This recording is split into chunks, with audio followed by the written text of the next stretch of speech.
باش بینەرو گهدارن روداوێ ئێوار باشی ئەڤریکا ساعت هەفدە بڤان سەرۆکیان دەست پێ بکە. Civîna şandên teknîkiyên partî û yeketiyê bi dayî bû reşnivîsa pêkanîna kabîneya nû hate hazirkirin û civîna heftiya bihêtiya şandên danûstankarên her du hizban. Ev sê roja ku Emmar Hekîm li Herêma Kurdistanê ye li Slêmaniyê û Helebce li gel berpirs û serok eşîr û hûzan civiya ye. Serokê tevgera hikme dixwaze peywendiyê li gel xelkê ew ê navçeyê bihêz bike.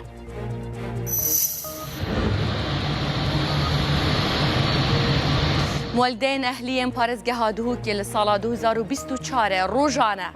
têkra 12 saet gehreb dayine xelkê û herempêrekî têkra 12500 dînar wergirtîne. Lê bajarkê Şariya jî xudanê mualdeyeka ehlî gehreb ji hem welatiyan birî. Li gor Hesedê li derdora bendava Tişrînê û başûr û rojhilatê Minbic 63 çekdar kuştine û 37 jî birîndar kirine, tankek, pêç otomberên leşkerî û sêzdrî pû jî ji nav birîne. Fermandarê Giştî Artêşa Lubnanê Joseph Aoun weke serokê nû yê Lubnanê hat hilbijartin bûye 14 serokkomarê eyû welatî.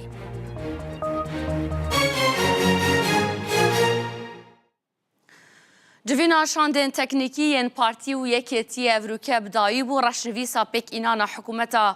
bihêt yan jî kabîneya dihê hazir kirin bû civîna heftiya bihêtiya şandên danûstankar yên her du hizban. Partiya Demokrata Kurdistanê Weketiya Niştimaniya Kurdistanê ve sê roja li ser êk li Hewlêrê dicivin da ku reşnivîsa pêkayîna kabîneya dihêya hikûmeta Herêma Kurdistanê amade bikin. Hemî gileyên Yeketî Niştimaniya Kurdistanê ji hemiyan serekî Tirk û şerîk bed di nava hikûmetê da ne bejdar, il gel gileyên partî jî ku ji yeketiyê dike dibêje peyekê te li nav hikûmetê pêldî nav opozisyonê hemî hatîne gotûbêjkirin. Di nava reşnivîsê da meseleyên darayî, neft û gaz, parleman û pêşmerge û encûmena asayîşê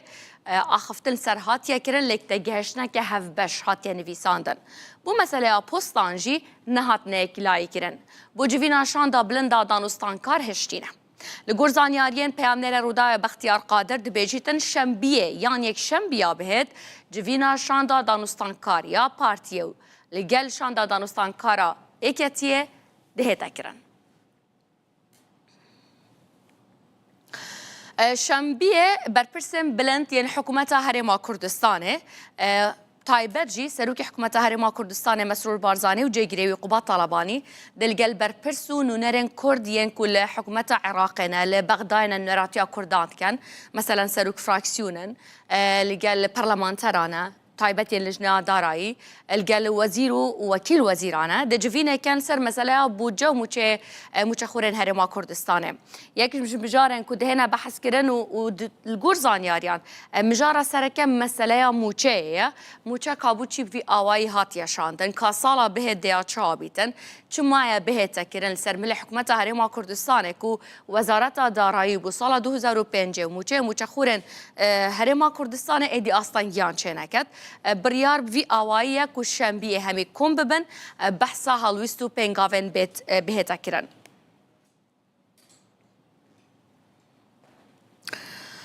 Serokê tevgera hikme Emmar Hekîm ev sê roja li Herêma Kurdistanê ye taybet li parêzgeha Slêmaniyê û li Helebce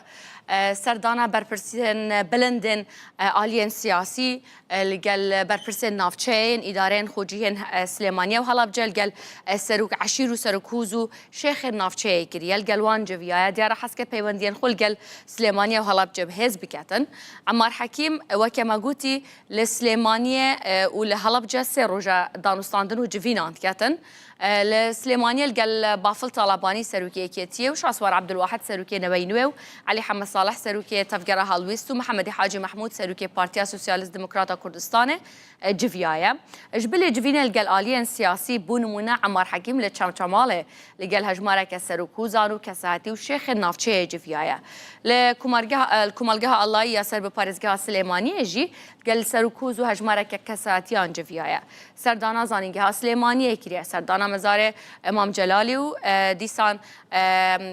هناك جهنديجي كريا قند دسكرا وكاني بانكيا سرب سيد صادق وديتيا شوية شارع زور قال هجمارة كساتي نافشي جفيايا لها لبجاجي بهمان آواي لها ورامانه قال هجمارة كساتيان وسروكوزو شيخ النافشي جفيايا قالوان كومبويا سروكي تفجر حكمل قال هردو باريس قارن سليمانيا وهلبجا جي جفيايا خلكي هلبجا قوتي خلكي هلبجاكو افكم يا باران كرنا كل السري وان هاتيا كرن كريترين تاوان بويا تفجر حكمة اجتماعي بيوندين ميل قال هرما كردستان لفيدا بيب تايبتي بهيس كرينا وعمار حكيم خوجي وكا خيزان بيوندين باش اللي قال هرما كردستان وكردان هنا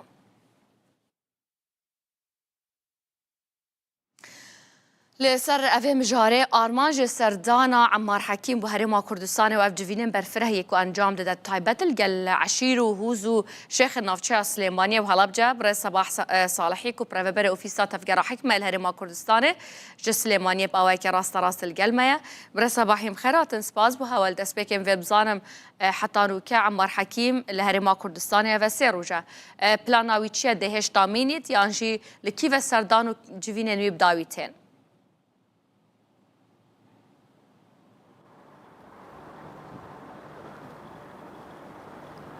شكرا جزيلا سپاس بۆ بەڕێستان بەناوی خوای بەخشندە و میهرەبان سڵاو بۆ بەڕێستان سڵاو بۆ بینەران و بیسەرانی تۆڕی میدیای ڕوودا و لە ڕاستیدا سەردانی سەماحەتی عەمار حەکیم بۆ پارێزگای سلێمانی و هەڵەبجە ئامانجێکی سیاسی لە خۆ ناگرێت بەڵکو ئامانجی تەبایی خۆشەویستیە بۆ ئەو ناوچەیە بووە خێزان و ماڵباتەکەشی بە هەمان شێوە ئەو خۆشەویستی خۆی بۆ گەلی کوردستان و ناوچەکە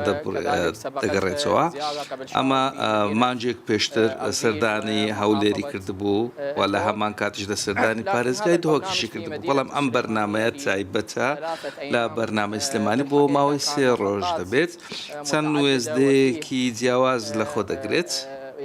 واگرتەوە بە تایبەتی لە بەرنامە جیاوازەکانیش کە بەرنامەی سیاسی لە خۆگرت بوو بەرنامەی ئاینی کۆمەڵایەتی عەشایری هۆزی و بۆ پێکهاتەکان و ئاینە جیاوازەکان بۆ کریستانەکان و بۆ کاکەیەکان لەم ناوچانەداگرت بوو لە ڕاستیدا لەو ڕووبەڕەی کە 5 شوێنی کردووە زۆر شت هەبووە سەردانی کردووە زۆر پەیامی گرنگیشی هەبووە گفتوگۆی هەبووە لەگەڵ کەسایەتیەکان لەگەڵ بەرپرسەکان کە باسمان کرد. جوان گوتوبێژێن گرنگێن کو هاتینەکردن بناوبەرە عەمار حەکیم و خەڵکی ناوچەیەدا بلال دەست پێکێ بێژم. چ بووینە چه هاتیە گوتوبێژکردن؟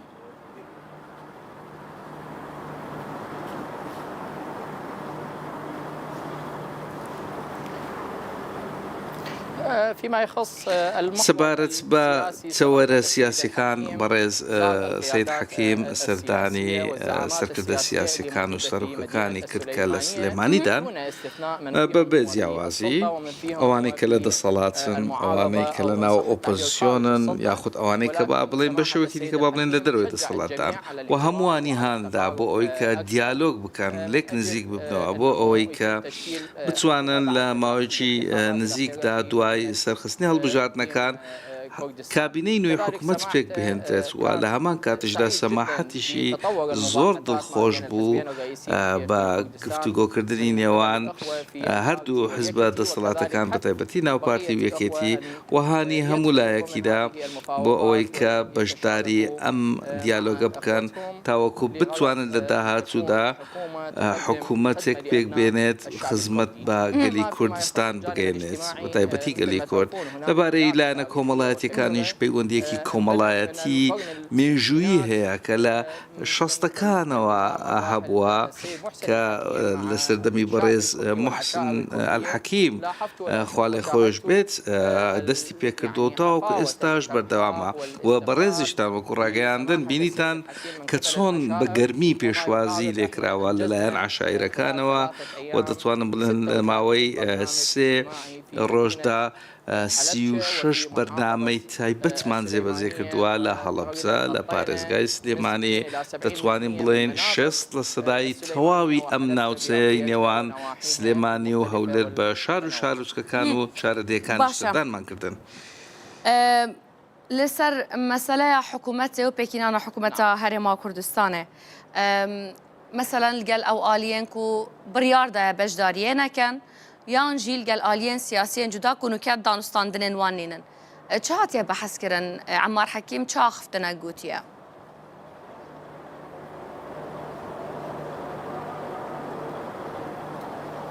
في الحقيقة سماحة السيد الحكيم لە ڕاستیدا سەماحەتی سەید حەکیم کاتێککە دەستی بە گفتوگۆ کرد لەگەڵ هەردوو پارتە دەسەڵاتدارەکان باسی لەوە کرد کە دەبێ کاراسانی بۆ یەکدی بکەن تاوەکو بتوانن حکوومەت پێبێنن و ئەو لایەنە سیاسیانەی کە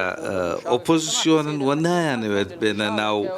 حکوومەت هانی ئەوانیشدا بە ئەوەی کە بەشدار بن بە ئەوەی کە حکوومەتێکی بن کە فراوان پێک بێنرێت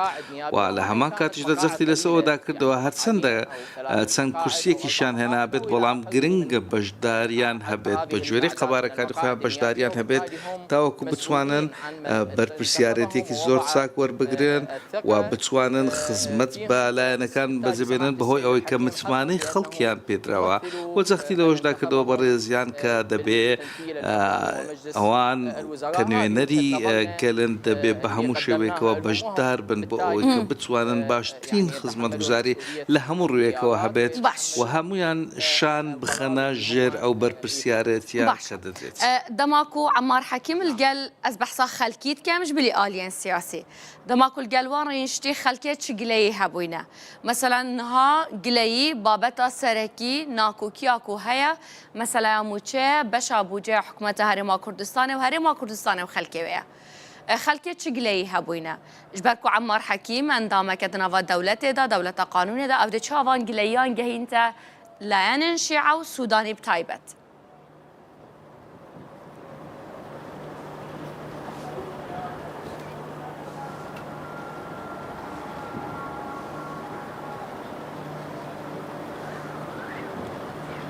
نعم نعم فيما يخص أعتقد المطلب الأساسي في هذه پێم وایە داواکاریە سەرچیەکان لەم سەردانە تەواوکردنی ڕێکاریەکانە بۆ پارێزگای هەڵەبجە وەکو خۆشتان دەزانن خوێنەوە یەکەم و دووەمیشی بۆ کراوە پێویستی بە خوێندنەوەی سێم و دەنگدانیشی لەسەرە پێم وایە ئەمە باشترین و جوانترین دیاری دەبێت لەلایەن حکوومەتی ناوەندەوە بۆ هەڵەبجەی شەهید کە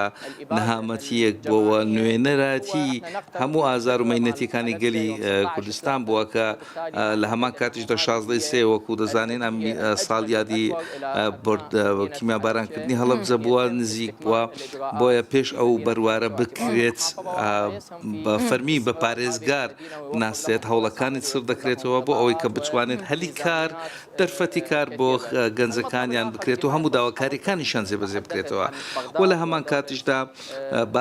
داواکاریەکان دیکەش پەیوەندی بە حکوومەتی سوودانی هەیە پەیوەندی بە موچەکانەوە هەیە لە ڕاستیدا موچەی گەلی کوردستان یەکێکە لە کێشە هەرە قورسەکان و گەورەکان کە چەندین ساڵە خایان جوێتی پێشەوەی کە بینە شاری سلێمانی لەگەڵ بەڕێز سەرۆکوەزیران قسەی کردووە ئەوەی لیان تێگەیشت و بێت کە هیچ کێشێکی سیاسی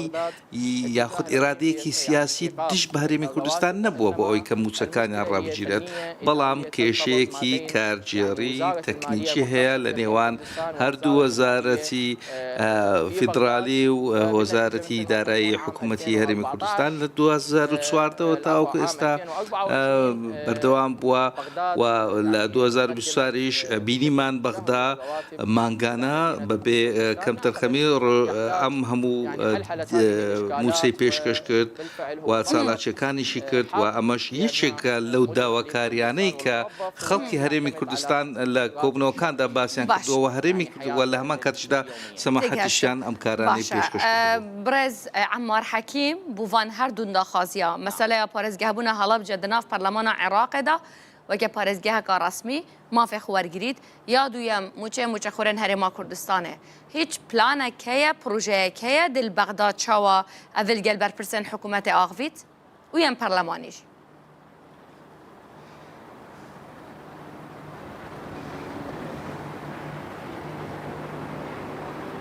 عفوا نحن في مكان خارجي شويه بعض ئێمە لە ڕاستیدا ژاوەژاوی زۆر هەیە هەندێکجار دەنگەکە باش تێگەشتم بەر سلێمانیەژی ڕەشەبایان و کەلوێرێژ بێگومان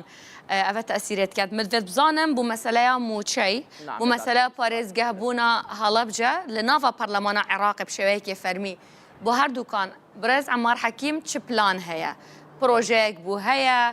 دێچاوە کال سەروان هەردوو داخوازیان خەڵکی کوردستانێکات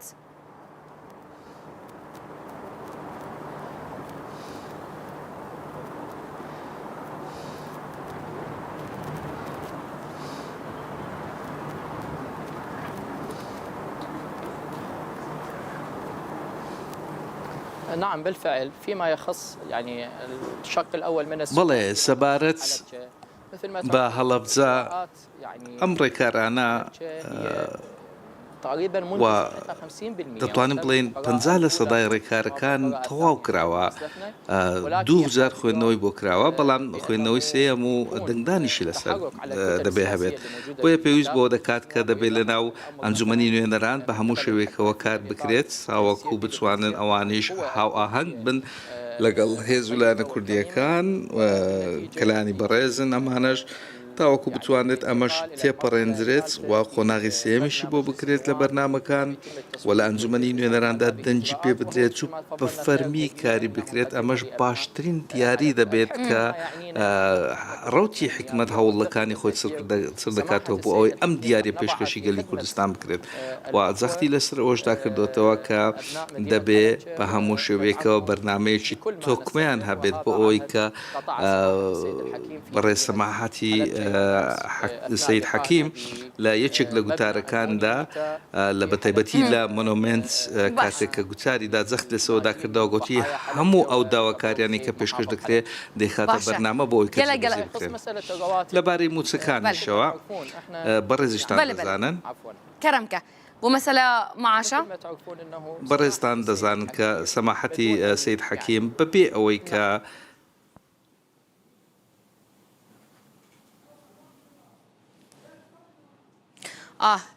دەنگ تێک چوو ببوورە بڕێ سەباح ساڵحی ئەمزانم کێشەل دەنگی دروست بوو دەنگنامە گەلە سپاس بوو هەوا دەخوازە لە بورینێتکەین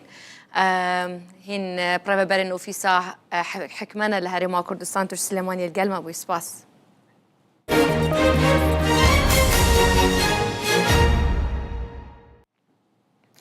بۆ ساڵا 2024 موالدین ئەهلیên parێزgeha Duhokê rojane têkrayan jî mueddel 12 saetan kehreb dayine xelkî bu her emperekî jî weke mueddel 12500 dînar pare ji xelkî wergirtîne an ku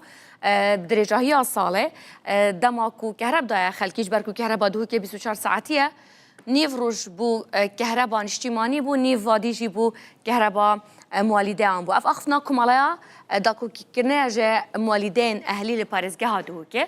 عبد الخالق محمد اندام لجنه مواليدين اهلي الباريزگاه دوكي عشكرا كر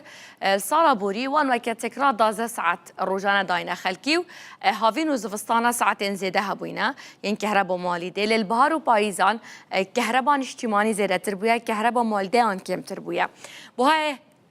هر امپیراکی کل سر خلکی حساب کرنا معدل تکرا 15000 نیف بوینه آنجی 15500 دینار بوینه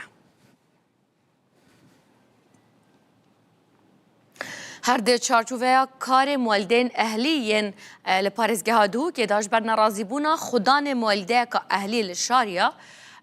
کو کسا که دی بچید مولده که دی بدانیتن كهرب السر خلقي قدكر لنافا كمالجها شاريا هجمارة كعوارين دروي كمبا شاريا جلويرجين اوانجي كهربنا ماله بوليسان بسرداگرد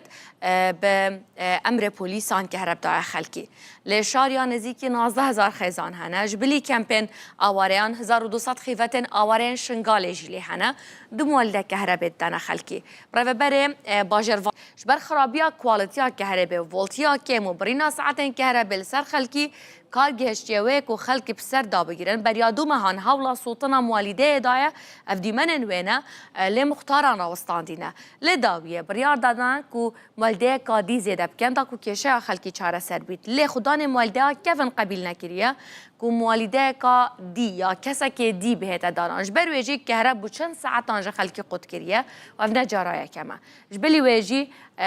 رنماییم باجروانیه و جین گهولش ده موالیده آنجا بجه نکرینه کسی که ده مولده آنی دانیتن هم ولاتی که شاریه مختار سینایه افرود تومتا ناف زراندن سکالال سرخودان مولده کفن نویسیش برگو لگوریوی ناویوی کرید کریه.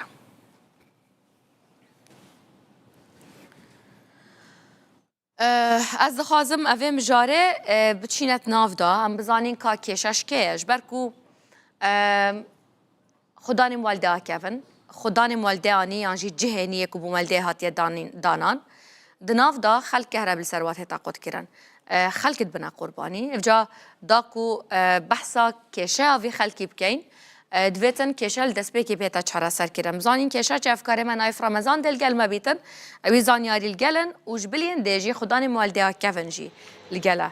نایف مب بس ناوی خدان مالده کفن نگوت مگوت اگر هاتو ناراضی بیتن کو ناوی بهتا گوت لانه کل گلتیا او بوچه کهرباء سر خلقی قطت کردن و کشا اوی چی اگر هاتو مالده کا نی بهتا دانان زور باشه شاید نزیوان پرسنت بحث کردین و پرسنت کو والله میلوی عالی بن امیور بگیرین نوینر خدان مالیده کون وکیت و صنابه اینای کو ناکه نهاج یعنی که هر بدیدت الشاریا دیگل منه که حسن محمود که حسن دمیت باج بیتن بوچی و مالیده تامران بو ابرز گریکا درست بوی سدمی و چنه بوچی درست بوی خود سدمی مالیده تامران مگود اعلام بتن تدخل حکومت به مشکلی آگادار بتن و ملقل كبرك المختار كي شاريا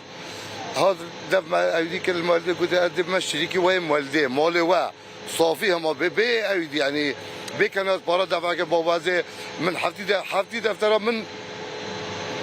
اقدر خايدي كده يعني كامل مشروع ما كامل حفتي دفتر بس تو بيش دفتر من الشركه لا الشركه وصافي از باراج نادينم الشركه وصافي مالي وا صافي الشركه وا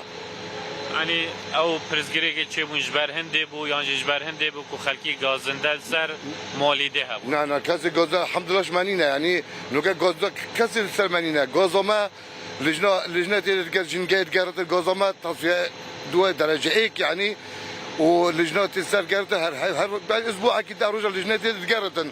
کس چه مالدنی جو گازه ما بكر گازه باقش وما چه عطش الحمدلله منینه اوت هتا گوتن بون منورن ما جنگه جه بجه نکنه نهین مولده زیال ناکن مالده نادنه لا شو وصانينا والثانية يجي يعني بلدية عرض دايما الويري نما عرض هوديكي بلدية عرض دايما لجنا مالده موافقة كري بلدية او عرض دايما ما دايما نويري مجدب خنا لنا ديا ومكاز يعني مكاز خلقك يعني نكي ما نيشون ديا ما تعدل كذا نكيا ام بجن معني ما قدر عالم كريا مع عالمك خطايا ما تعدل كذا نكيا هدي وقت ندوانا باش اگر شاید نو که پیدوی بی مالیده کادی بهت دانان بود منه بود چاره سرکنا او پرزگیری کردن او گاز دید کو خلکی هم سر ولکی بی سر هر اگر کادی بیتن و هیچ پرزگیری که هیچ قلبی نه نم دیدین من ام دیدینن منو کشته که او جی او دوی دیناتی هر کهربا ما اشتویری هر میدانی منطقه اما منطقه همی تابع مولدید منه هی طبعا يعني دوكا شكلي بو برا بيجم اوي اجازه نداري خصنا موافقه نهات يا ابوي دانان شو موافقه ابوي نهادنا يعني اللجنه مالته لازم موافقه بكتن بله لجنه مالیه موافقه نکردیه اجازه نداینه کنه و مالیه دایندن زور باشه با لجنه بونو مناهات دفعه دیفچونا کاره با وکیلی گاز دل خلقی کرینه نه الحمد لله ما قصدنين نه مثلا دي هم بس طموعيه يعني قالك اجي طموعيه خبري غير موقع غير قالك شخص طموعيه خبرني اذا هذا ده نستر نافي خوف او يمكن بس الحمد لله اودينا بينا يعني بس طموعيه باره نمش باشه دیماهیک انجامیان دیماهیک این چون هدف قایم و قایمه در چون هدف مدیر نحیه و دیتن و پرزگری گهانده چی گوته و افريقيا سبيدي هم شون هدف قيمه قامه دوكي لجنه مالدت بلين قلت ما اجازه ندى كاسي ما اجازه ندى كاسي بو مالدي ديندن او بيج ما اجازه هي او مش بعد مصلحتها خلقيه الحمد لله ما تستعدل خلقك نكديا ما تشغوزج الحمد لله منينن زور باشه گفتن حسن گلک سپاس کتود گل ما بوی بله شیار نوا بوچونا نوینری و مالیده کو بحث دکتن يعني برزقريق نبوينا وكي اود بيجتن حطانوكا باش از بيجم يعني لا ندجي مهوانا الدفوع بزانن او تشد بيجي باشه نايف جالك سپاس بوتا و مهوانتا هوا بزانياري دانما بس يكتش اس برسوا كازادي بدم او بيشتن كسي جليش منينن مديمانيت هين مثلا ياكي الرين مايه جينجه او ديكيلا كو جمواليدا او درت كافيتن نابتني وصايا بس افريكاش بركو كيسا ما افيا از في بحث كم يادو يجي دماغو خلقي رازي بيد ديبوچي خوب شاندانا كان هولا صوتنا مواليده دن يعني افدو اصلا بجم كارك درستك وبتشن هولا صوتنا مواليده بدن ليه ديمن هنا اسحس كما جرم ديمنت يت ال في ما هابون اسحس كم يم ببينن افيا كم تشف ديمنت او مواليدينا افاكو هكو دماغو تيتا هالكرن انا ظالم تشرين ماينه افا ايك ديمن وين دماغو تيتا هالكرن دو مبخول قال برافبري شاروانيا شاريا اخفتيا بريز اسماعيل سليمان منوي بساعتك ديك اخفتيا خلكي قالك غازن دهنا قالك جاريش نخارل قال برافبري ناحيه فايديه كاك احمد بخول قال رينشتيا كاك اسماعيل بخول قال رينشتيا مختارن شاريا غندن وش سنتر شاريا هميل قال رينشتينا كيشنات يا چارە سەرکردن و ڕۆژێکێ 4 ساعتان ڕۆژێکا دیژی 2 ساعتان ڕۆژێکا دیژی ساعتێکێ خەلکێکی هەرب نەبوو یەش بەرکول سەروان قوتکریەش بلی گازندێن ڤۆڵتیاکێم ساعتێن کو درەنگ موالدێ دەتەشولی ئەڤە هەمی گلەیین وانانە ئەزش زاردەvê wan digehînim کاک ئازاد من li vêrê zanyarî wergirtîne ku raşib vî awayî ye evca biçme rexê dijî ew dîmenên qupşandana xelkî bûn ew ya beriya du heyva bû از وی راست بجم یا بریا دو هیوا بوله دابزانن کو کشه کاکفنه برز بیرهات هارونه پارێزەرە وەکیلێ بابێ خویە کو ئەڤریکا چوینە سکاڵات و مارکینەش بەرکات بێژن ناوێ مە هاتیە زراندن و ئەس بێژم کوڕەوی کەسێک و دێ موالدەیانی دانیتن ئەز ێ دانمە ڕەخێکی مەسەلە مەسەلە بازرگانیە مەسەلە بووە مەسەلەیەکای یاسایی کاک بیر هاتیم خێراتن گەلک سپاس بوو هەوە مدە بزانم هەوە ڕازامەندی هەیە بودانا موالده کانیل شاریا یا نه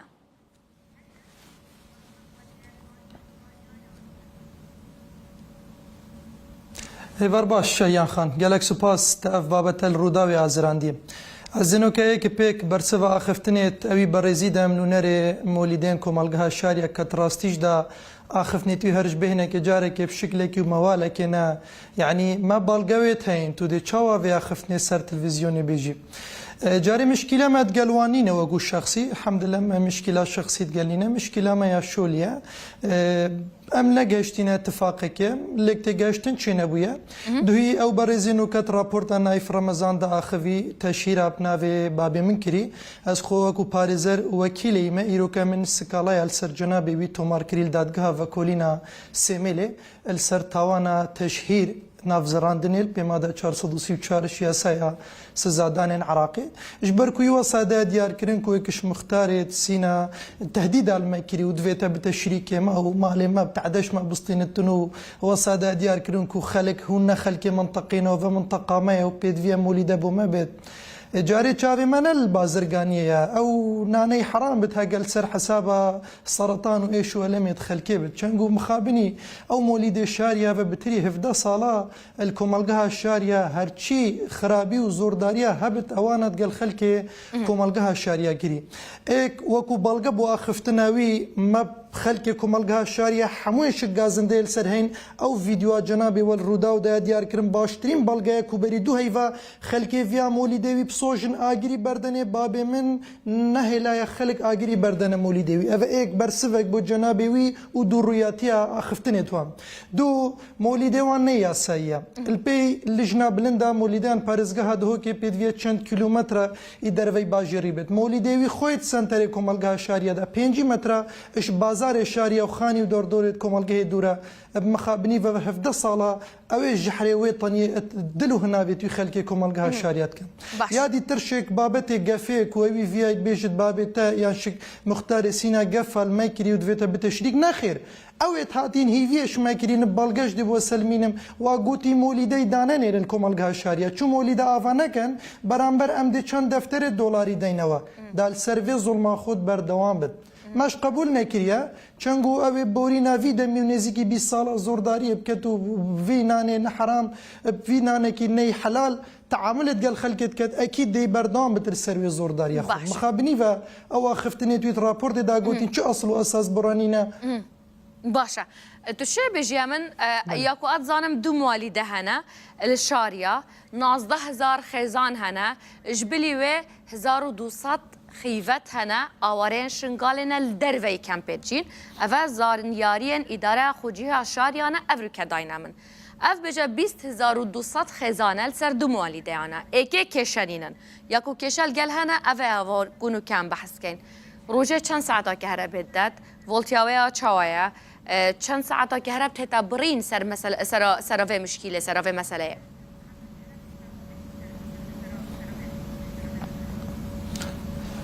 شيان خانوكا توزيع كاربي يادنا فراوي وإدارة بارزقها دهوك دا وكو التزام كرين بكاربي أفا ماويكا كارباوية باش بس بورينا وقت دي بورينا فان بي سال درباز بي خرابترين كاربيا بيشكشي خلقي كمالجها الشارية جري أود بيجت هشتي صديق خلقي كمالجها الشارية لسر مولد منا كاربي أم بوان فد جوزينا خير ونينا هر دورو بريت شارية كيلومترك إش مولده في برادري دور با فولتي كاربي هكذا 10 امبير هبن 5 امبير درس ناقينا دا وبلغا خلكي كمالغا الشارع حموشك شهاده السر اخفتني تويكري فولتي كاربي قالكي بيسرو برا هكا اس خوب شخصي وكو هولاتي كي كمالغا الشارع بيجم رنگا نو بترش 300 400 هزاري بيدفيا مالا مبخوشك او تصليحات ناف مالي وقلوبو تشتت هادينا صوتا او غاز وايله او بيجت باقشترين غاز وايله ونينه غاز وايله يحموش كواشي الدهني الرشه الطنيه حموتي ند موريد خود كتويت دي كولي بسخل كشاريا دفت باشا او بيجتن من اجازه هاي تحديات كم هيك مولدي الكردستاني اجازه درست هبتن كاك بيرهاتو بخو باريزاري وهو بخو كيشال قال في مسألة هيا هو بوش حتى انو كان نكري اسكالاك الظالم قالك كوبونو جوفينيت هاتي نكرن لديار انجامان او بيكو عدا كي دسي شام كان والده كاري دارن كيشاب تشك برفرحت اللي هاتيه هو بريا داد جهجف كيشا ياز بيجم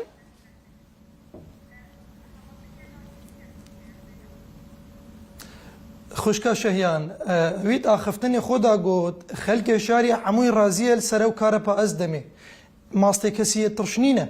چنگو افا بلغه کی زلاله مختارت کمالگاه شاریا و همو خلق شاریا شک داخوازا کری مولیده وی برادری الشاریا نمینتنو ام مولیده کی دیدان او سالا چنده یا چه حیفه ابصدان او داخوازیه و گلو گازندین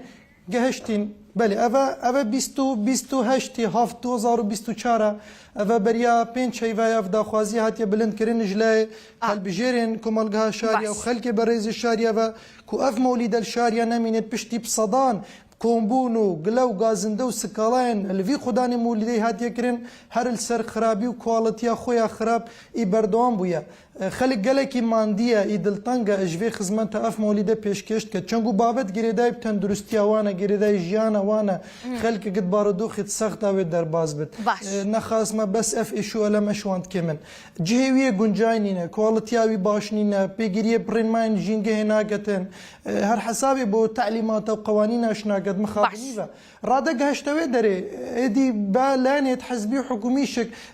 باب من به تکلیف کر به راست پارت کو ام بین مولیده کینو خلک کمالگه امت به تکلیف کرین مبار خوی گران کری ام بین مولیده کینو با شاریت دانین اوه کشه چاره سرب کین و زورداریا وی کسی دور کین اوه 20 سال ظلم الخلک شاریت کرد باشا از اوه بسیاره جی کمش برکو بسیاره خلکیه و بسیاره من جی که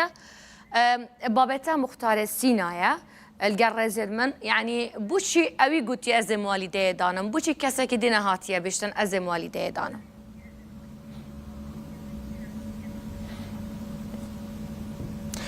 شهیان خان بابت بازرگانی نینا نوکا کی دیهات با رینمان حکومت جیب جی کربان و خدا با بروی ارکی اف باری گراندا با سرملی خوهات با خلک شاریا جوین راحتی رزگار کربا ام دی بسینگه کی برفرح پیشوازیاوی کین دی تنازل جیکین بلا جوامیر کی دی بهتن اوی مولیدی دانید بس کس نبویا خولیب کده خودان لاینت یت حزبی حکومی باب منی په تکلیف کری خلکی په تکلیف کری گوتی تو خوب ده بروی باری سینگ خوب ده بروی باری مولی کینو دانی خلک شاریا جوی مشکل چاره سر که ریو بریان ناحیه قایم سیمیله و همو شاهدن السروی آخفتنا من یعنی نخوناتینا مولی ده کی دانی و بلگه دیشک اوی بحث کر گوتی هون اجازه ونینه باشه اجازه چامنینه یعنی نکاس وکو و پارزر منف اجازه بریو بریا و كتابة باريزغا دوكيا فليجنا بلندا موليدا هذا كتابة قايمة قامية سيميلي وحمو بلغشو البردستي من كوفلترت قانوني من الدرباس كرين هطام او عردا اش بلدية استاندي وكو مساطحة اويد اخفتنا خودا قود تجاوزها قريب واسطة عردي ورقرتينا خير ما مساطحة ورقرتي يمدي ايجار دينا حكومتي باشا كاك بيرات رين مايد لجنا بلندا موليدا جيبا جيكين تيقاشتم نوكا كهربا خلق يا درستا جيت هتا قد كرنو برين حتى كاف كيشايك لايد بيت بله کاربا خلکت تبرین بنگه پولیس اب زوری و چوی هتا خدا نمولیده رازی کریه هتا بنچاری بزوری و کارب بو خلک برد يعني ما بس من اوا هزن امني وبلد يا شاريا از بجم او نهال ادي كهرب به تبرين سر خلكي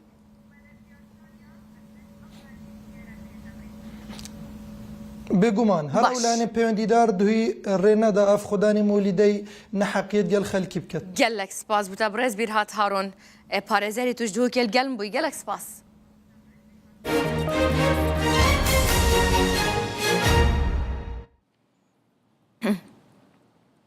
هزن سوريا ديمقراطيك هسد دبيجن كو هزن وان ارشن تشك دارن سر بتركيا و هزن ارتشان اجتماعي سوريا لبنداوا تشرين تكش كاندينا هسد دبيجيتن كو وان د نوا پفچونان دال دجي چك داران لزيكي بنداوا تشرين و باشور رجالات منبج 63 چك دار كشتنا 37 جبرين دار كرنا وكاكو هسد دبيجيتن اوان تانكا كل قلبچ انتم برن لشكري و سزري پوش جناف برينا شەڕوانên هێزên سووریەیە دەموقراتیک بێ ڕاوەستان، تانک، زریپۆش و پێگەهێن چەکدارên ئارتێشا نیشتمانی یاکۆ تورکیە پشتەوانیا wê dike bi drۆn û topxane û çekên ji coreyên cuda dikin armanc. Şerê herî giran li ser her du gundên Ellûş û Tilعرîş û her wiha navçeya girê Sîrya têl rûdaya. لگوری داخویانی که نوند راگهاندنا هسده دوی شریده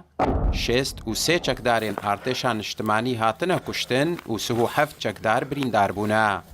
هروها 9 تانک زریپوش و عربین چکداران هاتنه تکشکاندن.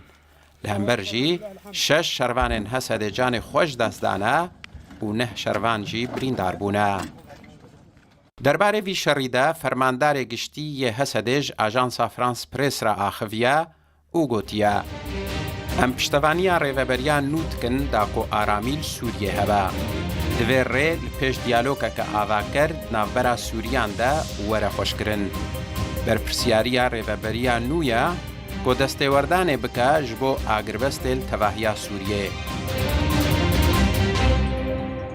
روژا چارشمه هشتوه مهه به هزاران سویل بر خدا بون بنداوا تشرینه داکو ایریشن چکدارن ارتشان اجتماعی پروتستو بکن. لی او کاروان راستی ایریشه هات و د ئەنجامێدا هەژمارێک وڵاتی جانێ خۆش دەستدان و بریندار بوون. سەرەرای vê êrişê hin welatî gihiştin ser bendava tişrînê û piştevaniya xwe ji şervanên Kurd re nîşandan. Ji min nemastirin em ti caran otirsin. Serkeftina gelê Kurd e. Ne stûpî û ne teyarî wî em bitirsin. Her bir ji gelê Kobanê re çape. Roja 12 berçila çekdarên artêşa niştimanî bi piştevaniya asmanî ya Tirkiye êrişeke berfireh biribûn ser bendava tişrînê. Roja 17 heman mehê Amerîka ragihandibû ku bi navbênkariya wê her du aliyên şer li ser agiribestê li hevkirine. Lê şer heta niha berdewam e. Husên Umer, Rûda û لسه روشة رجاوای کردستان به گشتی بتایبت د مسئله عسکری دا و مسئله سیاسی دا گوتو بیجن کردی دا برز ولی چولی لکولین وانه لناوند فرات القامش باوی که راست الگلمه کاک ولی تیم خیراتن گلک سپاس بو هوال دست بکه اتشم زانم روش جعالیه سربازی جعالیه امنی و نهال رجاوای کردستان چاوید یعنی هوا چا گهجه هیا هوار باش يعني بيقومان جل جروجا يعني هالوشلنا ريجيما أسد ياجي هم بيجي جروجا جو حلب بالسياسة يعني جوي هذا براسيجي آرامي ملي كرد تا آرامي روجك وآرامي درباس نبوي سروجا باي كردستان يعني أجر هم شهبا دست بيبكن جو سر 10,000 إنسان ما أنا بلا بوند هرم جرقة يبقر حياة قام شلون حتى ديرتي وحياة حسكي هم مالباتي جو جعفريني بنابر بمون 2018 جارة دوا أنا أب مالباتي ما وأب قالي ما بلد بالبان هريمان برا باش جدر بي وينا تشتي جو جاي يعني مسألة جو كيف جو جبور رجيم مش كان جلب شادنا رجيمه به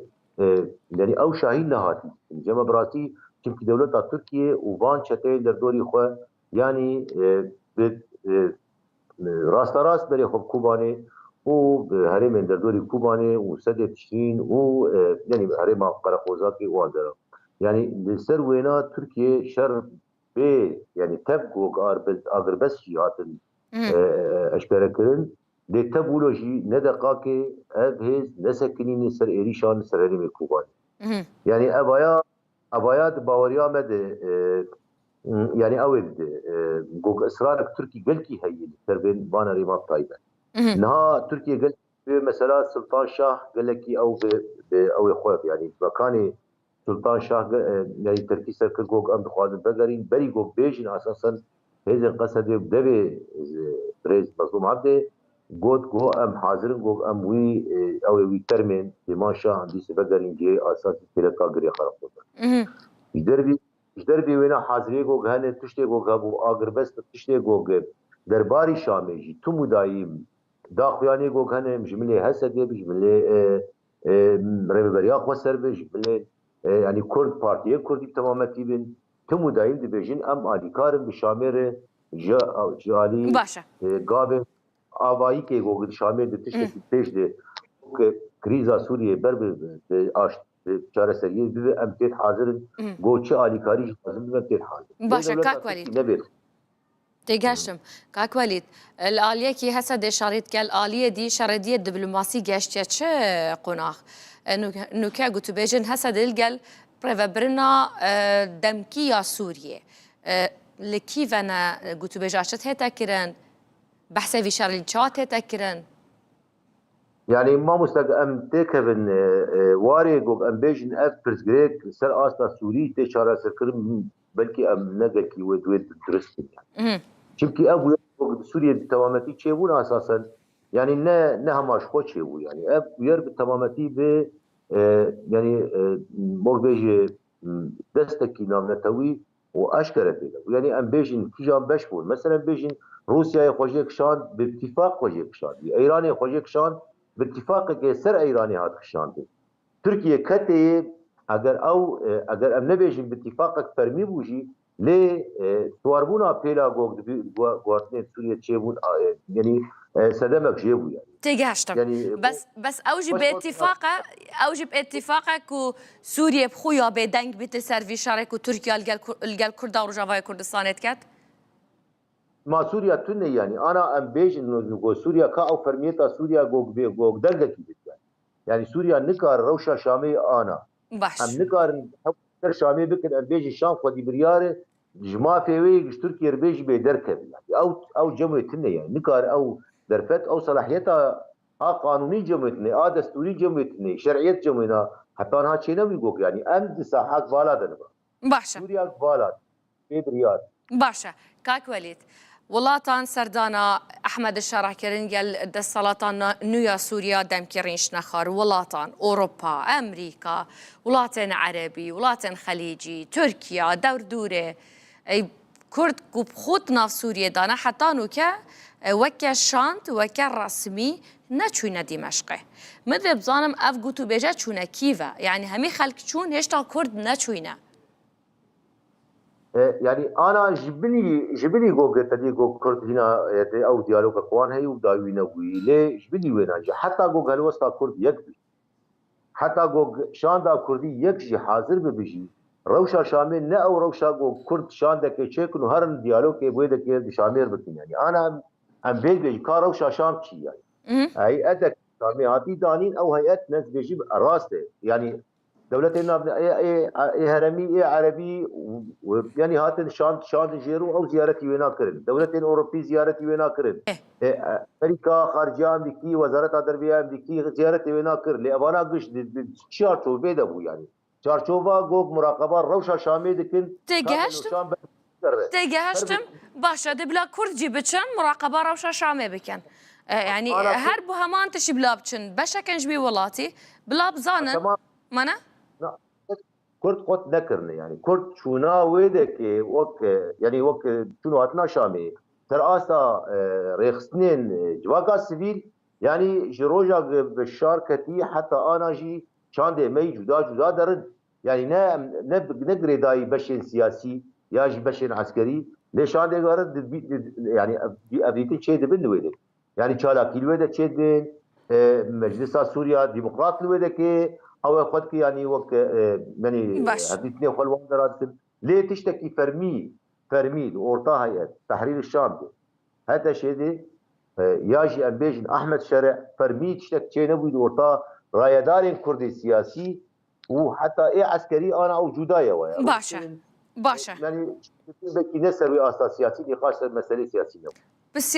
بسياره من همي او مفيد قهمه دي كانجي كرد جهنوي نوكا كيشان أحمد شرعة كيشان دا السلطانية سوريا مبخول نف مالا خوجي مبخوجي كيشيتين نوكا تهاجي هيا تزانياري هنا كاف قوتو بيجين كردي جهشنا چه دوير ريكخن بشترا بدلا بچناقونا غادوية اوجي أحمد الشرع دا السلطانية تهاج قوتو بيجين كردي هيا جهشنا چه قوناغ دباوري عمد يعني وان نابين وك او تغيير دائرة سياسية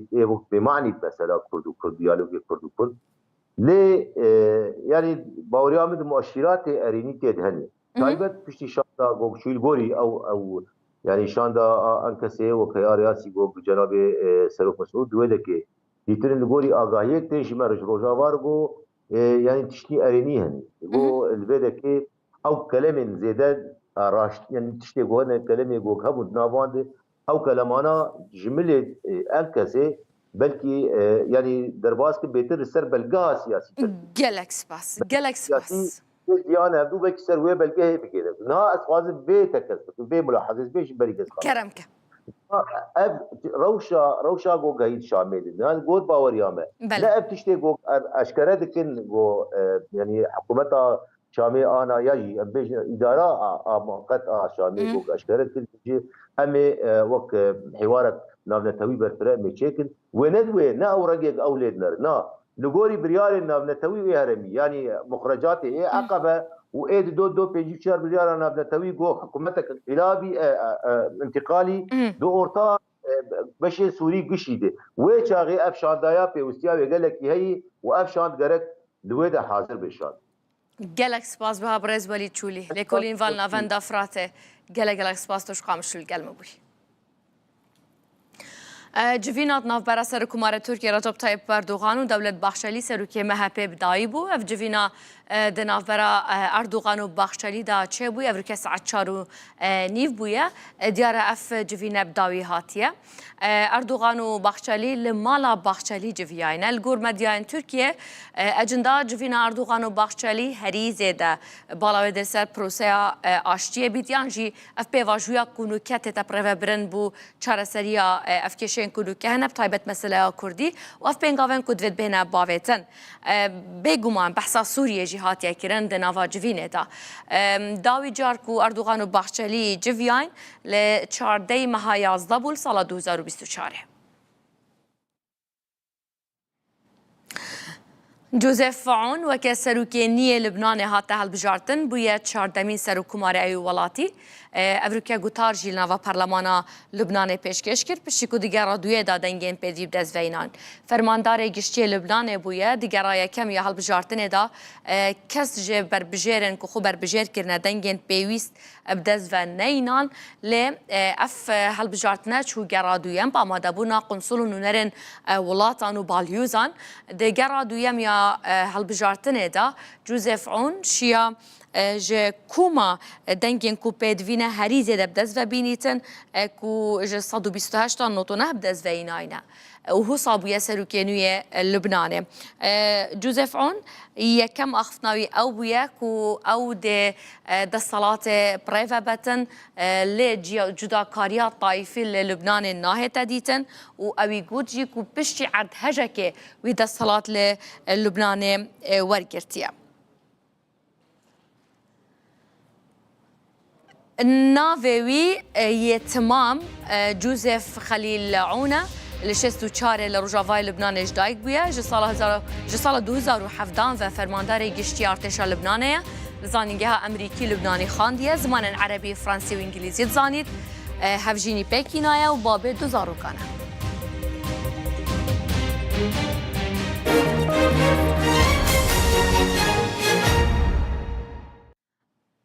فرما تومارکرنا ناوانج بوی پروژه انتی توباکو یا آماده افکار موجین مرازه ترزانیاری هنه بله استعمال کلینیکی انتی توباکوین لن خوشخانه پر که پروسه که هشته بردوام و کسانی زور دن لیره ناوی خویان تومارکن باوی که واز لجگره بینن هر کسی که بیاوید که واز لجگره بیند سرتا دیتا ام بشه که ناوی خوی تومار دکات جابشوی که آنلاین بوده یا بیتا ایرب او ناوی خوی تومار دکات و دواتر پشکنینی بود دکرت پشکنینی کان بچن قناقی داته دبارن پشکنینی سنگی بود دکرت پشکنینی خوینی بود دکرت هر وقت دیاره که لیره کسانی هن که خلیای وان هک واز لجگره بینن جا هنک که زیادتر لده سال لجگره اکیشن بالام بریاریان داو که بهوی ام کمپینا که دوای راگیاندنی کمپینی انتی توباکو واز لجگره بهنن اوی که جیسترنجا یک لو کسانی که امرو بریاری داو که واز لجگره بیند که پشکنینی بکراوه و دوای اوی که انجام پشکنی کانی بوی درکوتو که تمنی سیاکانی چون که پشکنینی سیاکانیش بود کرد تمنی سیاکانی زیادتر ل 30 سال يعني 30 سال زیاتر لتمنی خوی من دموی رای خوی ورگرم که چی بو هکار که امرو بریاری دکواز لجگر بین اصلاحات لفت ممنون زور سپاس عزیزم خیر بین ممنون اگر تو اکم جار خوب ده ناسین و تو بیجی چاوا بو تو بریار دا افرو که بیا کلینیکه که تو واز لجگر بینی والله از نسبت جغار وازینانه تمن کوچیت سره بچک برو حسب ماندی بو نکید کت بله منیش تاثیر جغار زیاده تر حسب بکر کو جغار من ماندید کت تا ماندید کرد بله روزانه تا چند جغارت کشان خود پاکت اوا یعنی نببو مای بویزار کردن حتی خیزانه تا اونم کسان دور بریته بله والله بله لب چکنش دو بنا جغاره هاتید بنا جغارات بله مال جنه بله خیزانه وانجی بله میوان تو هر دفعون داد کشه یعنی بله آره والله من جورد کشو جاره های بود چون مداری بس کیم چه تمنه کی تدس کشان جغاری کرد 25 سال پیش یعنی 25 سال پیش 25 سال من عمرم چند سال تو کشی 25 سال 25 سال تو کشی باشه بری وی کمپینی تبریار دای کو جغاری واز لبینی یا نه وی کم جاره نه ان شاء الله چه جای حول دابو من حول دای حب مانگا من نکشم بس بیچاره ان شاء الله دیم حالی کم نکشم ان شاء الله که وکو فحص دکتره تا پشکنین چه پشکنینک بۆ هات لەگیرن شكنينيت سياو يخوني بله قلت من عمريتا نسبة سيتا پێمترە یعنی سێتە تەمەندترن لەتە 6 ساڵ بیش تەمەندتر 30 ساڵە تا چه هەستێک هەیە ینی پشتی هەنگی کو تو ئەڤە بۆ دەرکرد والله دبي فيلم محاولة كم جغاري فيلم بلكو أفسيش بشيء شو الكنا ڕاستە چەند پێچۆ ینی ماوەی پشکنینێ gelek پێچۆ gelek تا چاوەڕە کرد بشكني نويدا بله. نا والله نيف ساعات شاركة شوية 45 دقيقة هیوی هەندێک و تو واز لێبینی و ژیانەکە تەندروست دەست پێ بکەی gelek سپاس بوتە عزيزا ممنون خير بن ئەمە هەروەک دیارەکە یەکێک لەو کەسانێکە و دەوێ واز لەشگەرەکانی بێنێت بەڕاستی ئەنجامێکی ینی سەیرە کە تۆ بۆ دەرکەوێت کە سیەکانت ین تەمەنی سیەکانت لە تەمەنی خۆت گەورەتر بێ لەو کاتێک کە کلینیکی ئەنتی تۆباکۆ کرایەتەوە بە ڕووی ئەو کەسانێکە دەیانەوێت واز لەجگەرە بێنن تا کوێستان زیاتر لە دەتوانین بڵین 80 کەس هاتوونەتە و کلینیکە و سەردانی ئەم کلینیکیان کردووە بۆ کە واز لە جگەرە بێن و ژیانێکی دوور لە دووکەڵ دەست پێ بکەن. ئەvە دوو ماهی کێبولتەنامان بۆ بێ هەفتەیە بهێت ساعت 17 جارێکە دیازیال بێرە.